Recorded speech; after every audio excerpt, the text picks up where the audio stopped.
You're listening to Troubled Minds Radio Network on KUAP Digital Broadcasting, where the strange is just another day at the office and the unexplained is our playground.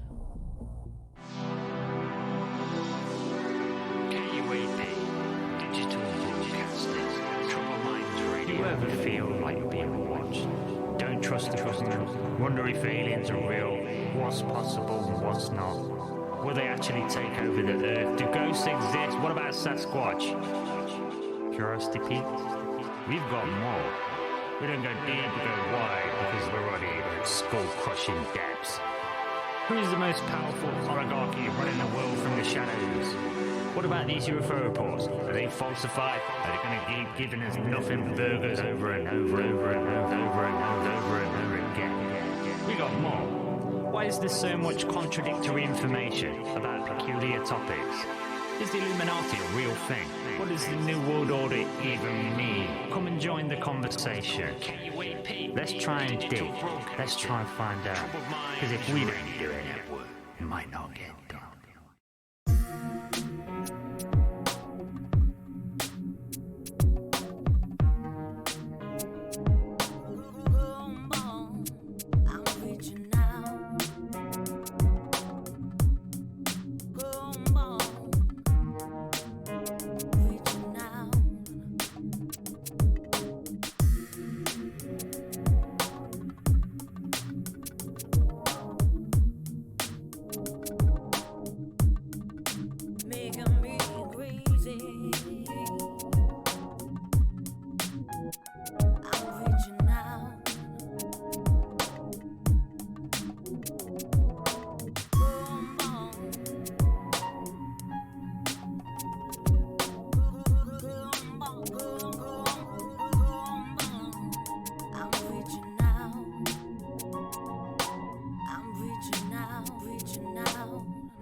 You're tuned into Troubled Minds Radio Network on KUAP Digital Broadcasting, where we peer into the future, embrace the power of AI, and delve deep into the conspiracies that shape our world.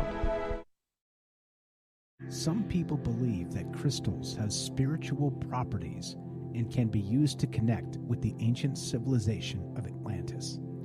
They believe the crystals were once used by the Atlanteans for spiritual healing, meditation, and communication. Some people believe that the crystals can still be used for these purposes today. The Atlantis crystal power myth is the belief that crystals from Atlantis have special powers. This myth is often associated with the idea that Atlantis was a highly advanced civilization that was destroyed by a natural disaster. Some people believe that the crystals from Atlantis survived the disaster and can be used to tap into the power of Atlantis. Have you ever tried? Check out Spirit Magica Crystal Shop and use coupon code Troubled Minds, all one word, for 25% off your first purchase.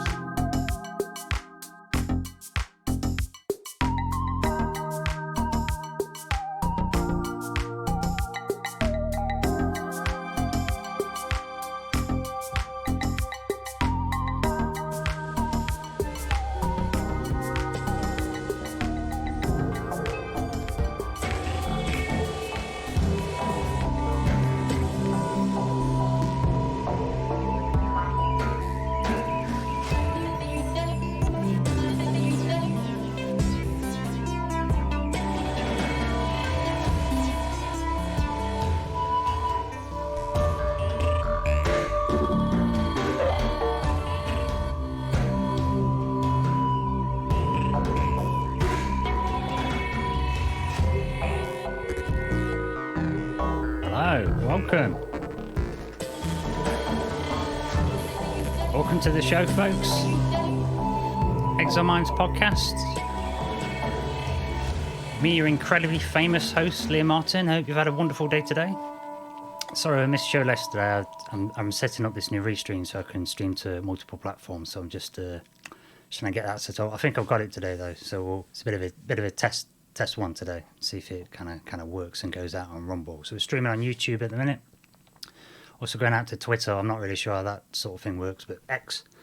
streaming out to X today in the Exominds podcast, and we should be going to Rumble, or if not, if it's not working today, then soon we'll be doing that as well, and maybe a couple of other platforms too. So that would be great, and that's also in addition to the stream on Spotify, and also you can hear the Exominds podcast on Troubled Minds Radio Network, KUAP Digital Broadcasting. Okay, so today on with the show, Exominds podcast episode number 48, I do believe. Eriko's got a peppermint tea ready for the show. So without any further ado then, stream is working on YouTube, that's good to know. So we're good there. So yeah, I think it'll get all figured out. I don't know quite exactly how many streams we can get on. I think there's about 6 or whatever. I don't know what else to go for. If you've got any suggestions, actually, stick them in the old comments. So far I've got YouTube, Twitter, and Rumble. So if you can think of any other platforms I should probably be on. Might try BitChute. I've not really looked at that much, but I found a few things that were censored everywhere else on BitChute before, so they might be pretty good worth checking out. But anyway, without any further ado, Exominds podcast, episode number 48 today. We'll be talking about the Vimanas and ancient flying machines. But in fairness, the Vimanas is quite a lot to cover, so we might not get to all over the world, every culture. We might have to stick around this sort of India, Southeast Asia area with this one today. But Vimanas today, the show, Vimanas and ancient flying machines. We'll go on it. This will be a captivating episode where we explore the intriguing world of Vimanas and the ancient flying machines, from the mystical Vimanas of India and to some of the celestial chariots that have been mentioned by cultures like the ancient Egyptians, ancient Greeks, and beyond this. So this episode will take us through a journey and a rich tapestry of global folklore mythology. Though we'll tend to focus around one area where the Vimanas come from. We'll explain what it is, what the sort of deal is with it. We'll dive through the pages of history, mythology, and uncover some information on the divine flying machines, like I mentioned, celestial chariots, winged heroes, cultures around the world. Let's try and discover some of the common threads that connect these fascinating tales of airborne wonders and unravel the mysteries behind these ancient legends. But do these stories hold any grains of truth, is the question we want to ask today. Or are they just purely the stuff of myth and legend? So join us as we try to separate fact from fiction and explore the enduring fascination for humanity with the idea of soaring through the skies. As we embark on this journey, the Exominds podcast, let's get on our wings of imagination and fly through time and space with this one. That's right up there, hell with the computer. But anyway, Vimanas then. As mentioned, they come up in various ancient Indian texts. And they're described as flying machines, like I say, chariots of the gods, which was a title of one of the books by Eric von Däniken, who was famous for bringing to attention to the world in Peru the Nazca lines. Which are a bit of a strange phenomenon, which we've not covered, so that's going to have to be a show that we look at. But yeah, Eric von Däniken called it as one of his chariots of the gods, I think. Or if not him, Hancock. But yeah, pretty sure chariots of the gods was a thing. But anyway, just a little side note there, Eric von Däniken. Okay, so the Vimanas, as mentioned, Indian texts. So there's ancient texts that have come up, which we'll get into. And the most detailed descriptions of these Vimanas, they can mostly be found in Indian texts, primarily in the Vedas, in their epics like the Ramayana and the Mahabharata, which talks about the Great War of the Gods, and other Puranic literatures. These texts describe Vimana as flying machines that were used by the gods, sages, and heroes of ancient times.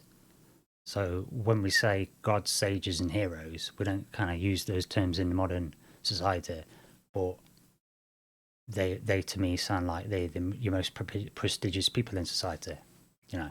So maybe they'll be your business moguls. They'll seem like gods because they've got the fancy I don't know, but that's gods, sages, and heroes. Sages aren't gods, are they? Interestingly, they're people. kind of wise people. Heroes are people too, aren't they? They're people that are brave. So it's so interestingly with this, although when we think of flying machines, like perhaps in Norse mythology, it's always the gods and Thor and his chariot and whatnot, just the gods. But as we see here, straight away, this is talking about sages and heroes using them as well, which kind of implies the general public to me. But anyway, let's have a look at some of the descriptions.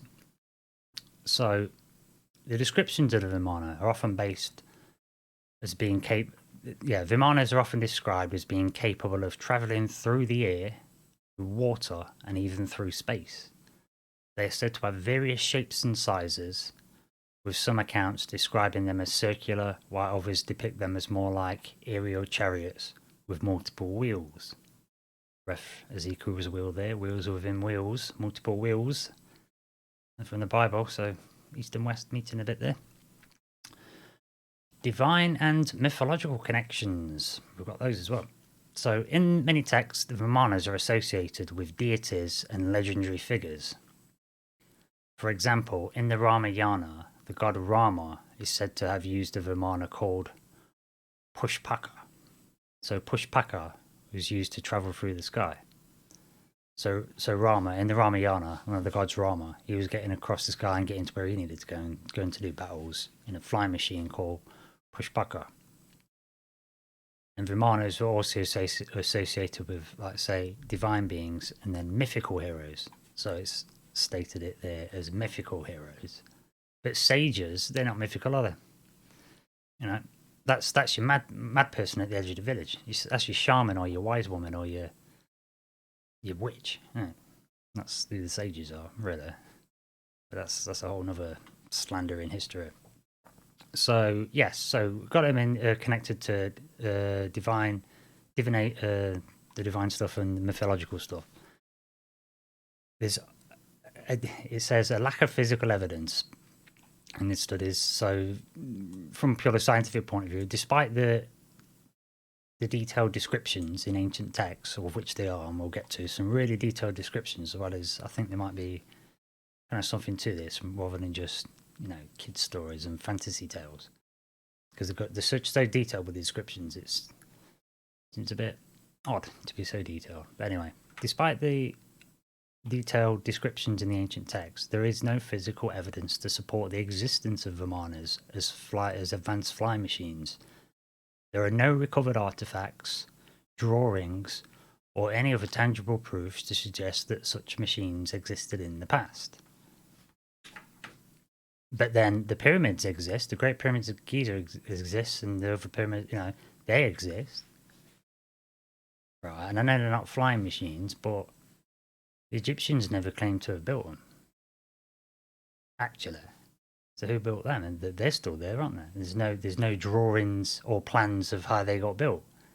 But they're still there, making the point that just because there's no drawings, no artifacts left behind that they don't mean that, obviously. Because the pyramids are there, and there's no design plans for that, and yet it exists, right? Because it's still there. Because it's above the sand. So maybe some of these things are actually hidden under the sand, right? Considering there's been a few floods in this planet, it's probably under the mud. And jungles and stuff like that, recover things, reclaim things in a few decades, man. The jungle will just grow back, take the land back. Look how fast your weeds grow in your garden. It just take over. If you just leave it, if you just don't do anything at all to your garden for 2 years, you watch what happens. If you've got a lovely, nice garden now, so definitely man's been there and, adjusted nature, get your block paving down or whatever, do some bits in that little fountain. You leave that for a couple of years, see what happens. See what happens after a decade. Everything will be hidden. Grown over. So anywho, so yeah, lack of evidence. Well, is another thing with archaeology. Then sometimes you get situations where they will only dig so far down and say, well, we're not going to dig any further because there was nothing older than that. But then you'll find places like Göbekli Tepe, or Karahan Tepe, which is a sister site to Göbekli, Turkey, which is, a buried city that is not older than the oldest ones that we knew about. So it's like totally changed history, just one discovery. And that was in the mid-90s. So, It took this long to. Do you know what I'm saying? It took a German archaeologist like just decades to just doing diligent work on his own, basically, and trying to get attention for it for years and years and years before Göbekli Tepe was even known about. So I think the lack of physical evidence, like I say, we need to put that to one side. But anyway, let me get an image up of some of these, because although they say there's no drawings, there is descriptions, and so people have I'll get this just for the people on the video, just get a potential image up so you don't have to stare at my ugly mush the whole time. Right, I'm just going to read through this little intro. Okay, so interpretation and speculations. The descriptions of the Vimanas have led to a wide range of interpretations and speculations. Some believe that these ancient texts are describing advanced technological devices, while others consider them as symbolic or a metaphorical representation, aka, maybe people don't have wings really. Maybe angels are supposed to be having wings to represent the power of flight, that kind of thing,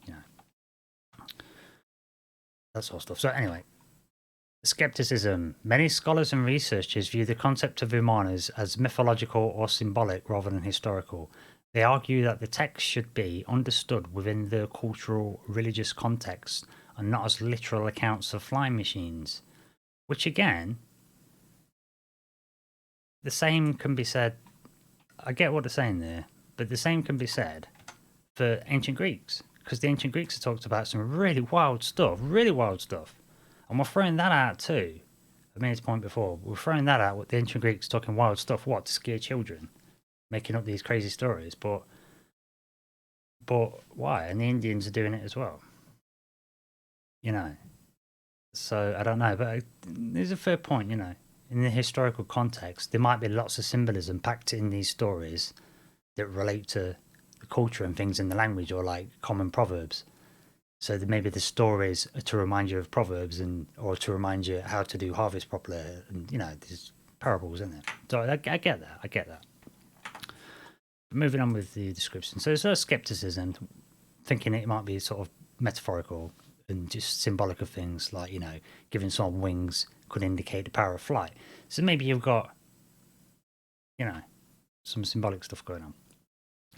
But as our modern interests, despite the lack of concrete evidence, Vimanas continue to be a topic of interest for some individuals who explore alternative history and ancient technological theories, aka me, ancient civilizations, definitely. Lost civilization, lost ancient advanced civilization, almost, just needs to be accepted by mainstream science, almost certain. The ancient civilization, advanced civilization survived the last ice age, just did. It's all over. But anyway, we'll come back to that. Graham Hancock's done a lot of work on that. Okay, so I look at these alternative history and technological theories, and they have even been the subject of modern science fiction and speculative literature. Indeed, there is a movie called, I think it might be called Vimana, about some guys in some Desert Storm, like Desert Storm War and Desert Storm 2, and that there was a film about some American soldiers that kind of get trapped somewhere in that kind of era. We're talking, I think in the film it's like the Middle East, and they encounter apparently this kind of Vimana, and it's a bit of a weird film when they're not sure, you don't exactly see it. Do you know what I'm saying? It's a bit of a creepy film. Worth watching though. So yeah, so it's coming in pop culture and in science fiction because it's kind of interesting. I think it is quite fascinating, really, to be honest. And the plot thickens with this. So in summary, the Vimanas are ancient flying machines mentioned in Indian texts, but their existence obviously remains a matter of debate and interpretation. While there are fascinating elements of Indian mythology and culture, there is no scientific and archaeological evidence to suggest that such machines were once real and operational. However, I remember from looking into this a few years ago, that the Indians were giving pretty detailed accounts, and it mentions this in the descriptions of this stuff. So they give pretty detailed accounts, and it was detailed accounts of how they of building them and how they operated, which seems pretty odd. If these aren't real physical objects, why would you describe how you make them? Like a kind of manufacturing process. Why would you know what I'm saying? If this is not real. And there's a little interesting side note. I found this as well, which I'll just share on screen because I like to get a bit of a read on the cultural areas and that. So Pakistani defence, a little PDF there, links in the description. So there's just a little thread here on Pakistan defence where there's just people just chit-chatting and whatnot. I don't know if these are real field marshals or lieutenant colonels, no idea. That's what it says on these posters on this thread at Pakistan Defence. And they mention the Vimanas, as in they're calling them Bimanas. Someone's saying, isn't it really called Bimana? And this is I'm just going to quote straight from there. They're saying on this Pakistan Defence website, on this little thread, that they're called Bimanas. And then Bengalis believe the Bimanas it's like Biman Airlines. So they should be called Bimanas in the Pakistani language, in the Bengali area. And they're saying, yes, this means a flying object. Bimana means flying object. Modern Bengali designation, Bimana, is for a fixed wing craft. For a little interesting side note there, that and the region that this is in is it's more to the sort of northeast of India. So we've got the northeast, and it's more towards the Kingdom of Brunei, up near towards Tibet, and then you're getting over towards, where you got, Burma, Myanmar, and Thailand. So this is more the east of India, and there's those areas more towards the areas where you get black Buddhas, the African Buddhas. There's some weird history gone on there, some missing pieces in history. So I'd like to point this bit out. It's that kind of region getting towards Southeast Asia where we've got Angkor Wat, which is a really stupidly ancient site. And they recently found copper wire there inside a statue of a turtle. So, I don't think these people I don't think we're giving them credit, which is what we're sort of getting to. But anyway, moving on with this then. So I know they give technical descriptions.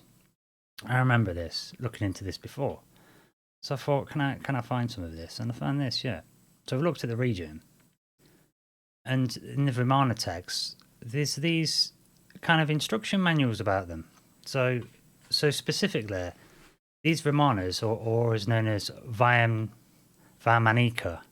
Shastra, the Vaimanika Shastra, or the Vimana Shastra, is a controversial and ancient Sanskrit text that is said to contain detailed information about the construction and operation of flying machines known as the Vimanas.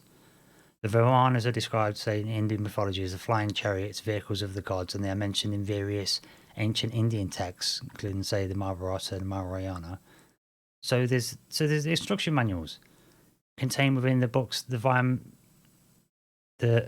Vaimanika Shastra is attributed to sage, I don't know, I'm going to butcher this name, Baharaja.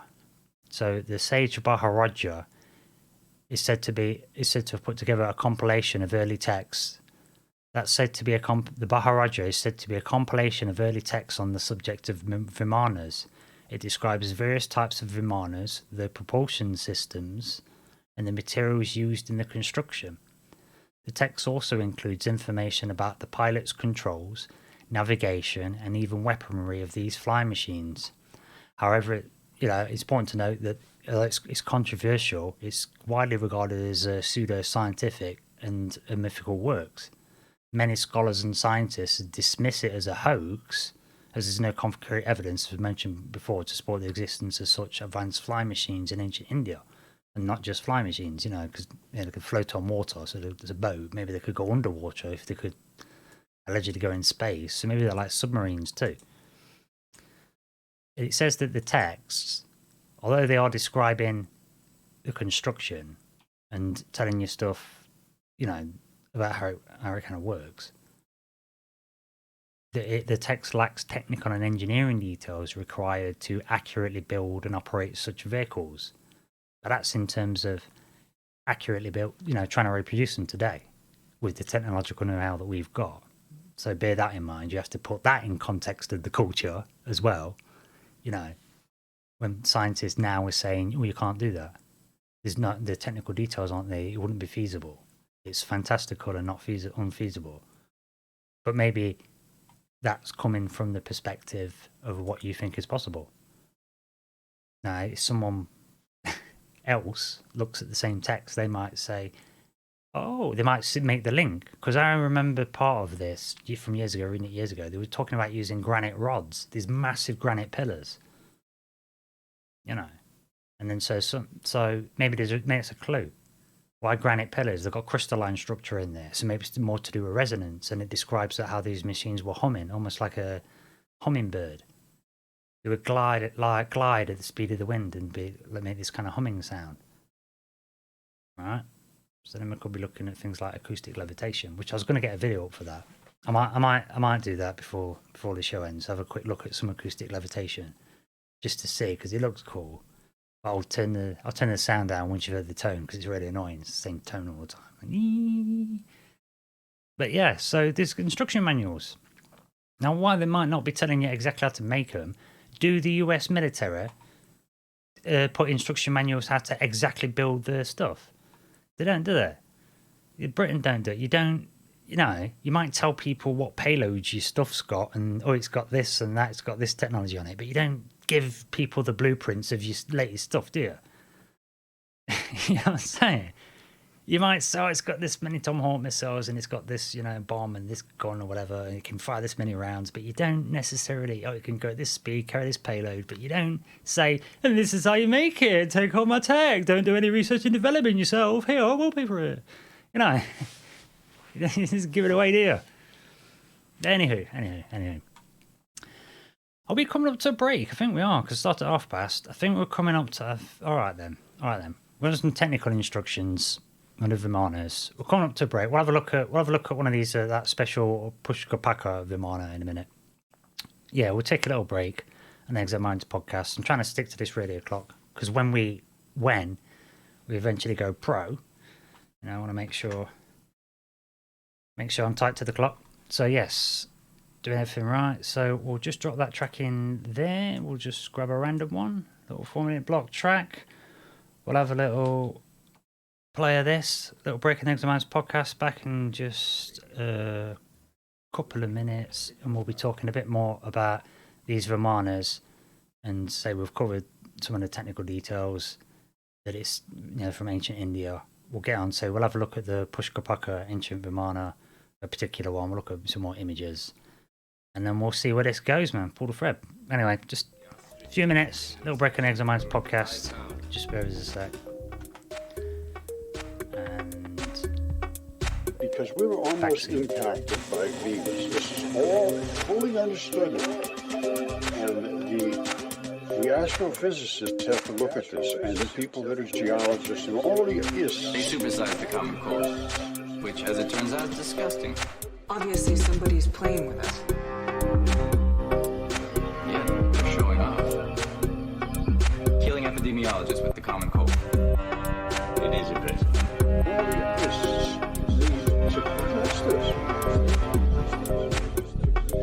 I want to know who's next. Police identified as we tried, but the computer went off the charge. Maybe we can figure out who's next. Normal human beings have 40 DNA memo-groups, which is more than enough for any species to perpetuate itself. This at 200,000. You did it. What was that? How did you do that? It was September. He was part of the original 12 sign travel back into humanity. He was banished for sympathizing. Fugitives I'm tracking. The same fugitives who are in possession of the anomaly. Why go to such lengths to protect a genetic defect? I do not know. I would like a protocol suspension. When I can eradicate these resistors. We are not prepared to deal with a readjustment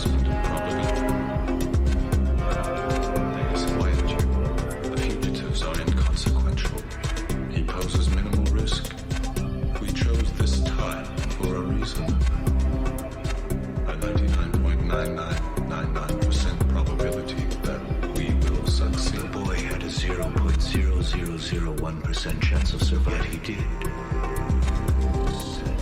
Is there something wrong with you?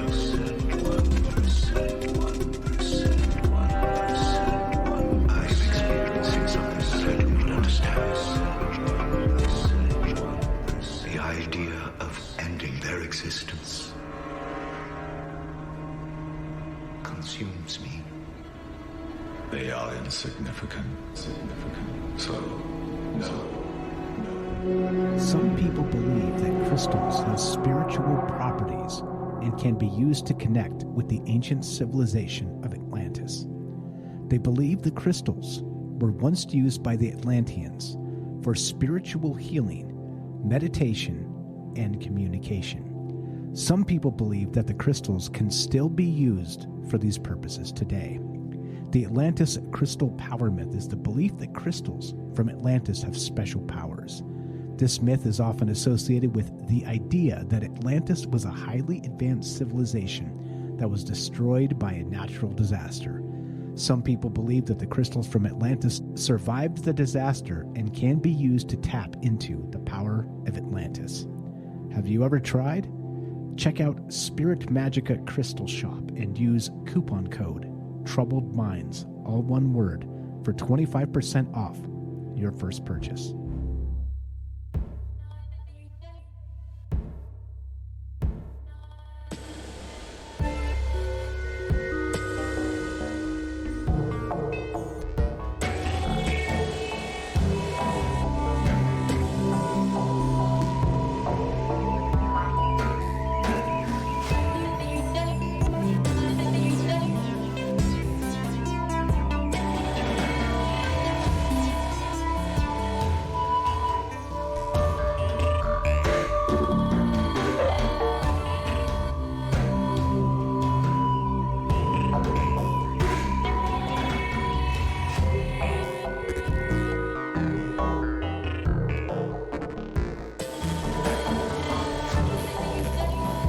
Back to the show, folks.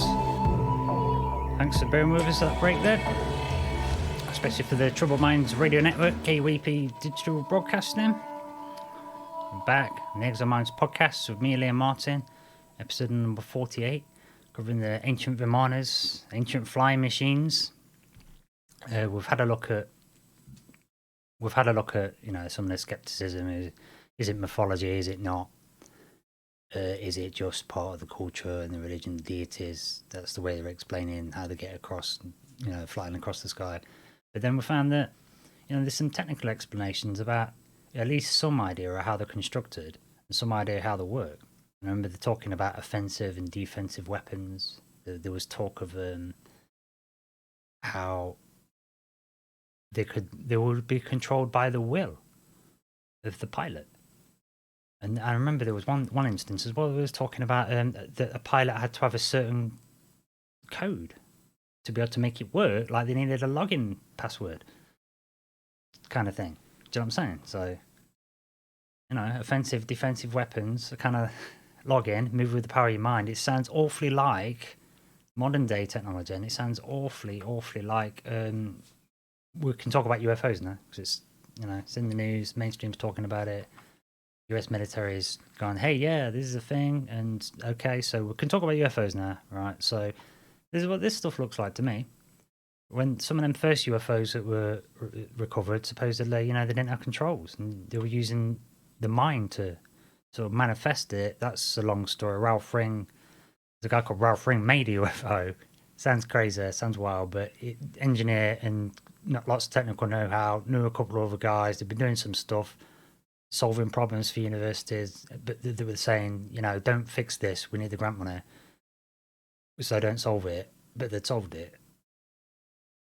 So they knew the answers to things, so they went and kind of made one, and they were pointing out, saying that you kind of manipulating time, you kind of have to think the place that you're going to.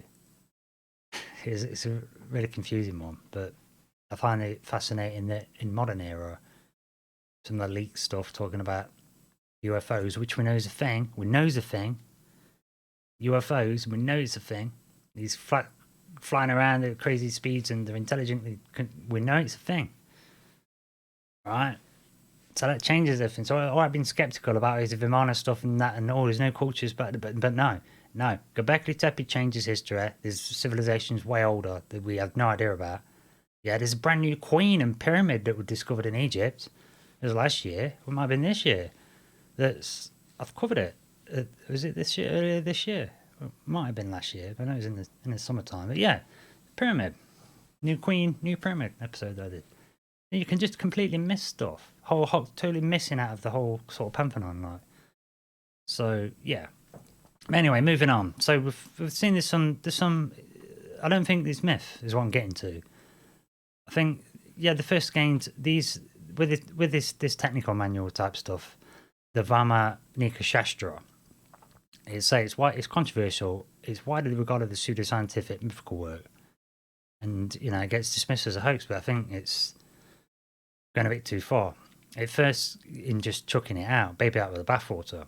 So it first gained attention, just to reference, early attention in the early 20th century, published by G.R. Royster, Indian journalist, was published these Vimanas Shastras. The text was subject to speculation and debate, with some people believing it's evidence of ancient technologies and others considering it fiction, but I think there's something to it.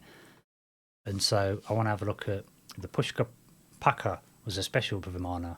I think one of the gods owned that. So we're going to see what Curiosmos, they're a very reliable website. I recommend them for sure. So we'll see what Curiosmos got to say about all of this. Because I know they'll have an article on it. And here we go then. So, Curiosmos. I think this tab might need a quick reload. Okay, so. Oh no, we ain't got the pictures. What's going on here? I don't know what's going on with this Curiosmos article. I might have to just come back. Here we go. So for the video viewers, just so you can get a bit of they've made a bit of an elaborate image for it. But there's some good writers on Curiosmos. This particular article is from this year, from August 4th.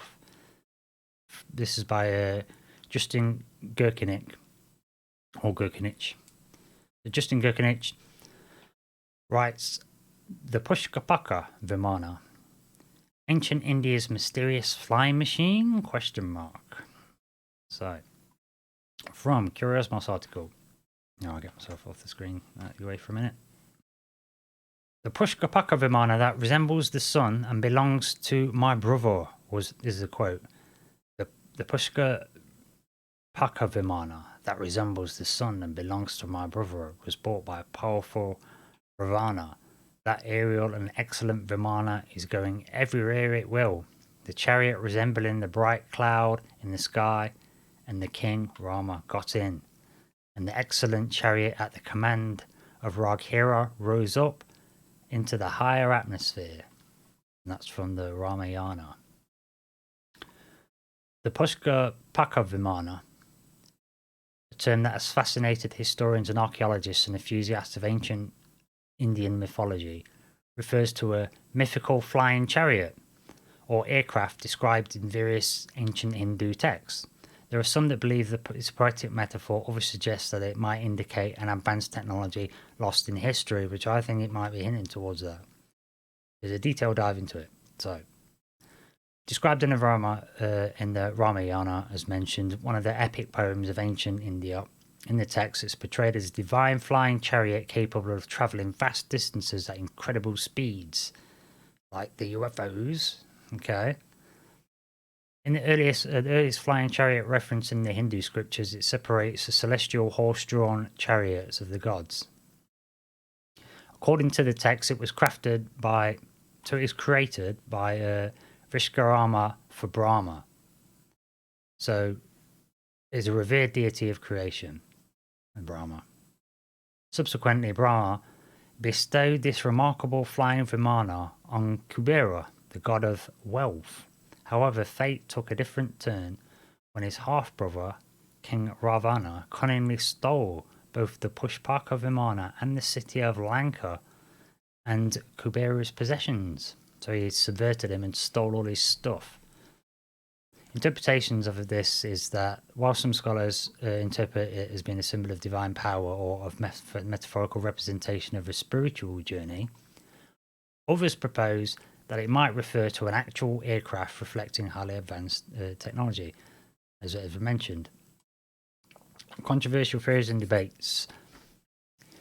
It's become a subject of modern interpretation. Is more controversial than others. These include the theories that link the Vimana to extraterrestrial technology. I don't think they're extraterrestrial. Myself, just to make that point. I'm not saying that these are extraterrestrial necessarily. I'm just saying that I think there's a thread, that there's a certain way to make things fly. Do you know what I mean? And using your mind and consciousness, I think that's the way forward with technologies. Using psi interfaces and psi skills, because we got our psi skills, we've got psi, we've got consciousness, and we can use it. We can use it to make things do stuff. So, you think of it like Neuralink or some, chip in your head, but it's beyond that. We don't need the chips in the heads, and we're already projecting out, sort of thing. But anyway. So it is controversial, right? But it's many scholars and scientists remain skeptical about it because they don't believe in this stuff can be done. They think everything's the latest today when it's not necessarily, which again we'll get to. They say it all symbolic. But the concept of the Pushkapaka Vimana has influenced modern literature, films, media, and reflecting a blend of ancient mythology and science fiction themes.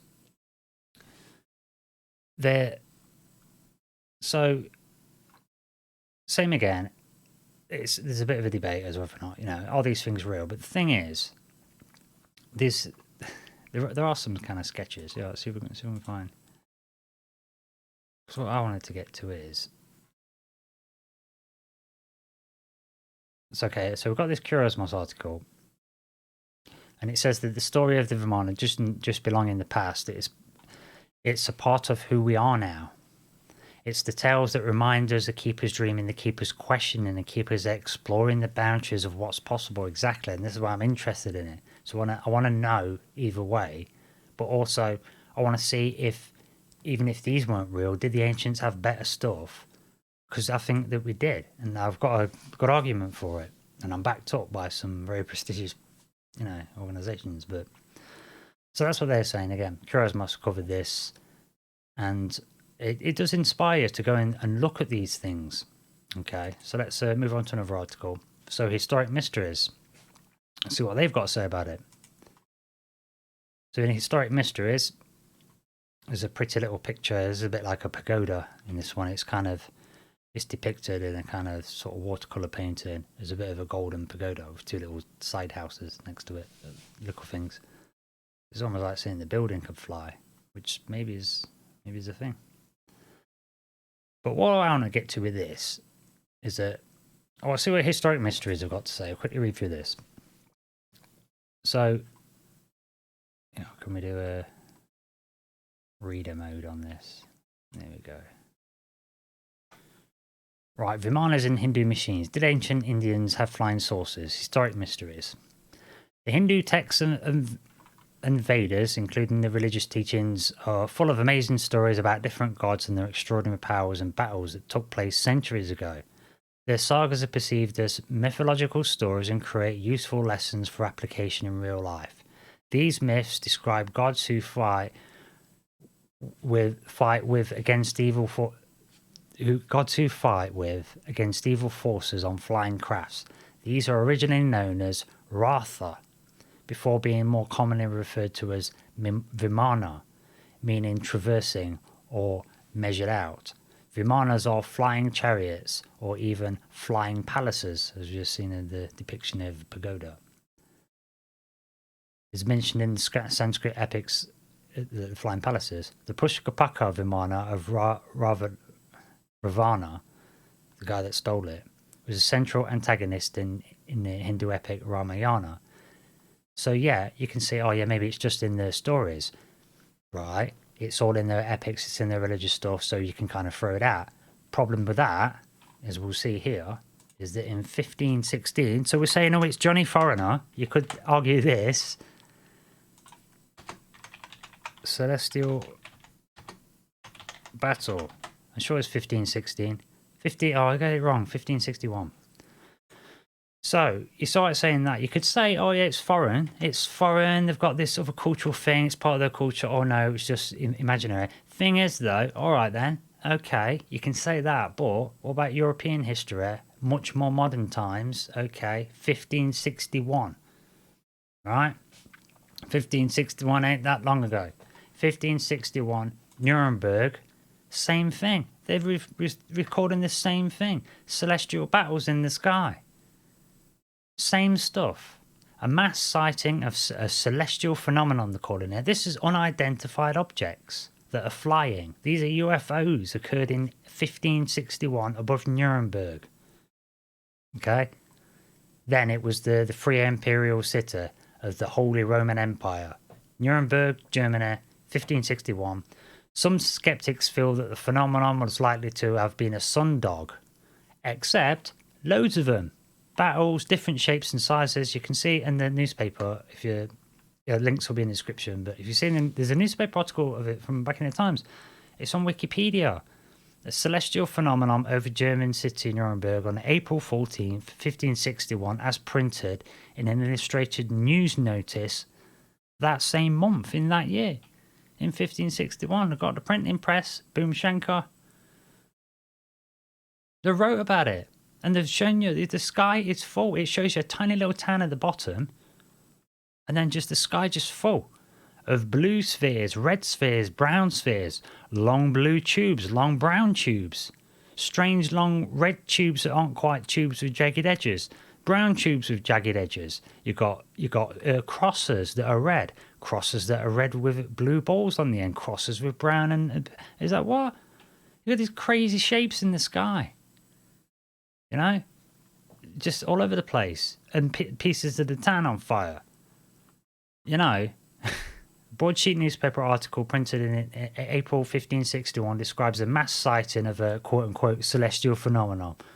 The broadsheet illustrated with a woodcut engraving and text by hand glazer. See, someone took the time to make a wooden engraving of it all. Do you know how long that'd take? That takes that's hours and hours, tens, hundreds of hours, maybe 100 hours, maybe. If you're a skilled crowd, I don't know. It's a lot of effort. Count the seconds.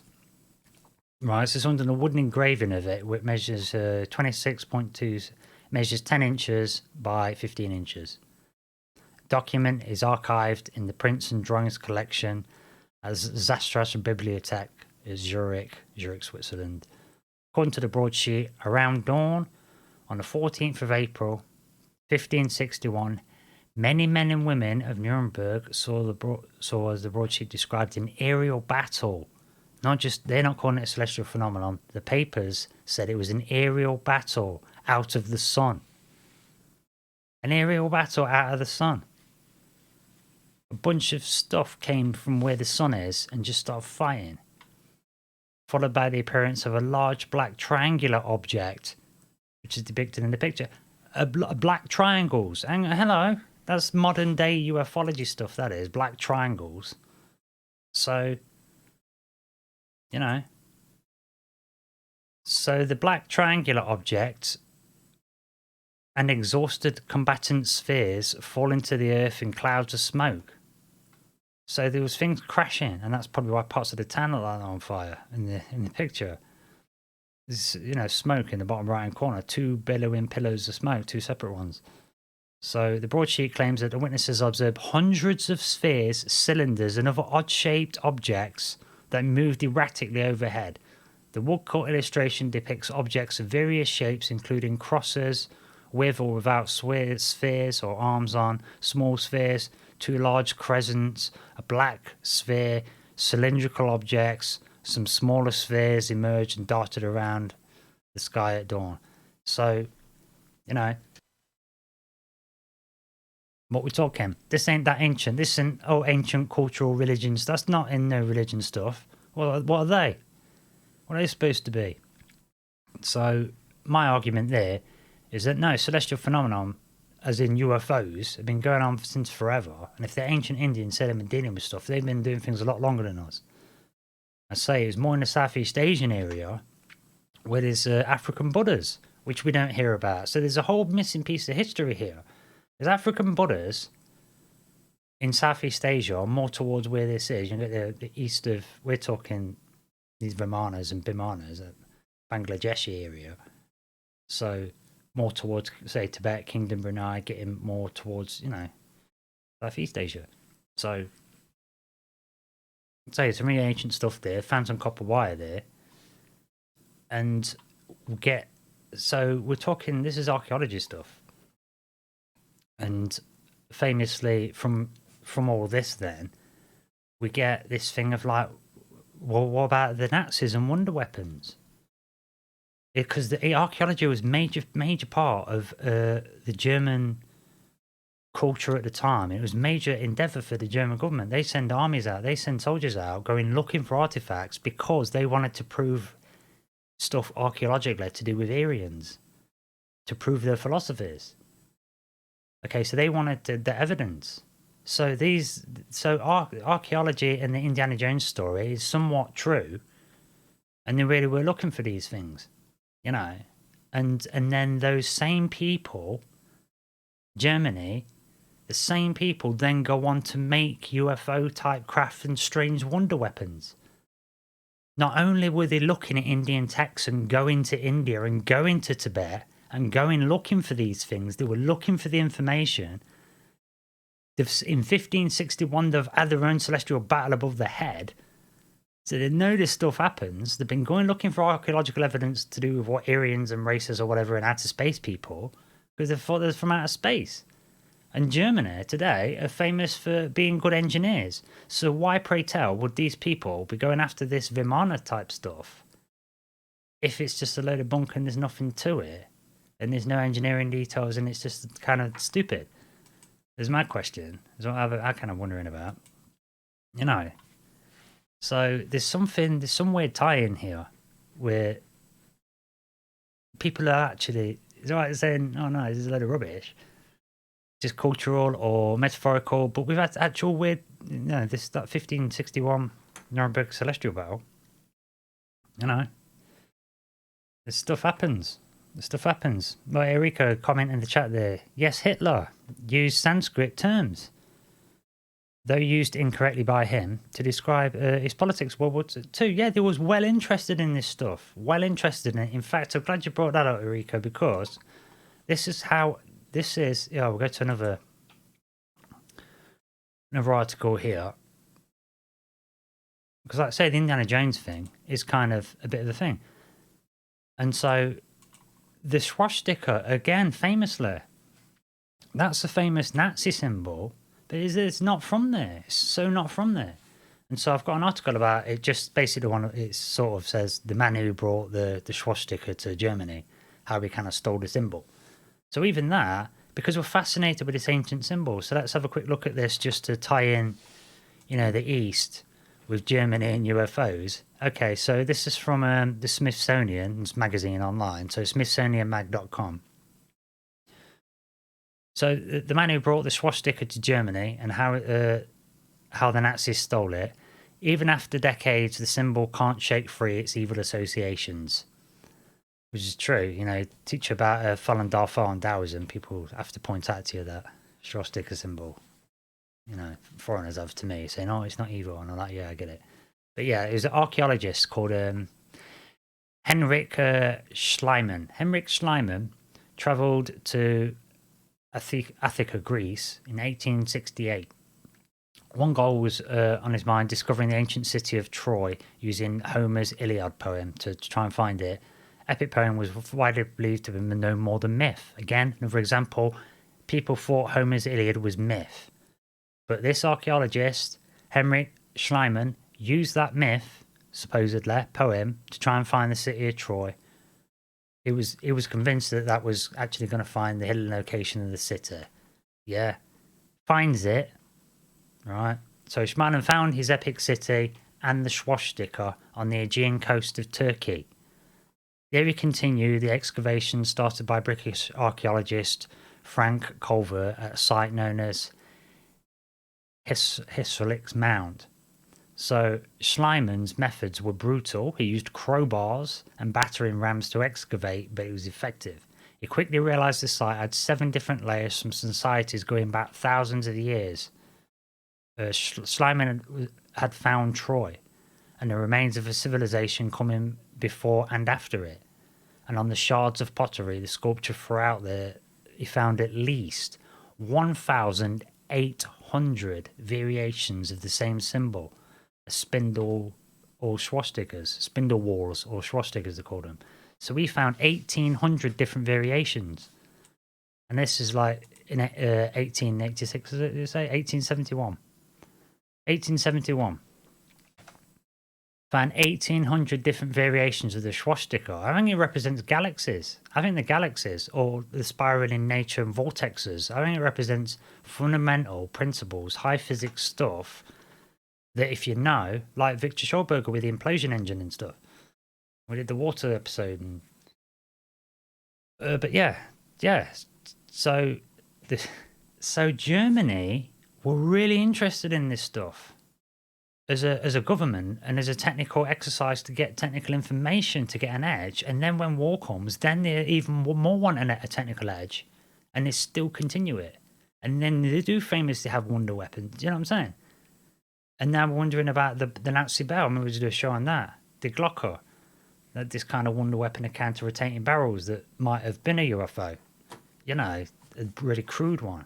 So there's loads of weird stuff, and then they've got all the sort of cosmic side of things that they were doing with the consciousness stuff, the Thule Society, and there's all that with the. It gets weird, and because they went full on a cult, didn't they? The SS officers and whatnot, that side, because they were trying everything to try and make this stuff work, trying to get an edge for war, and also because they want to prove the theories.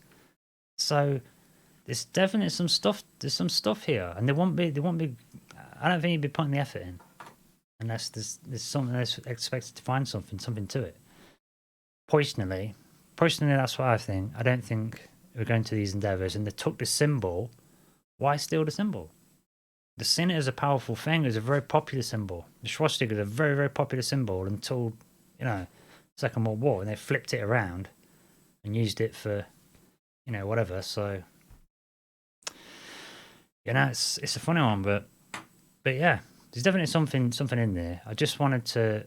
I never found that acoustic levitation video that I was hoping to show you. There was a really cool one. There's a bunch out there you can find, but I was hoping to show one that it does it on sand as well, and it shifts the sand around. But you can maybe have a look if you desperately want to see some acoustic levitation. But yeah, sound will make things levitate. Get the right frequency. In fact, sound will make things break apart as well. You get it right, which talks to the trumpets of Jericho. You get just the right tone to bring the walls down, sort of thing. So sound's a thing. Maybe we should have we done a show on sound and frequencies? I don't know. But anyway, I think we're coming up to an hour now. We've done an hour show, so I think I'd better wrap this one up. I'm going to start doing longer form shows going on in the future, because I don't think an hour is quite enough to get on. But once I've got all these other platforms figured out and all this streaming sorted out, then we'll perhaps do hour and a half shows, maybe 2. We'll see how that goes. But anyway, that's enough from me, Liam Martin, and the Exoman's podcast talking about Vimanas. We'll maybe do a part 2 on this one, talk about some other fly machines and see if we can find any more out about this. But anyway, thanks very much for tuning in. And tune into the Exoman's podcast on Spotify and YouTube, Rumble, Odyssey as well, and tune into the Troubled Minds Radio Network, KUAP Digital Broadcasting. Anyway, that's it for me. I'll catch you next time on Exo Minds Podcast. You take it easy. See you later. I'm a little man. Have people from your world been here before? Yes. We are interested in your species. I should have been a pair of ragged claws. You are a strange species. Not like any other. You would be surprised how many you are. Intelligent and savage.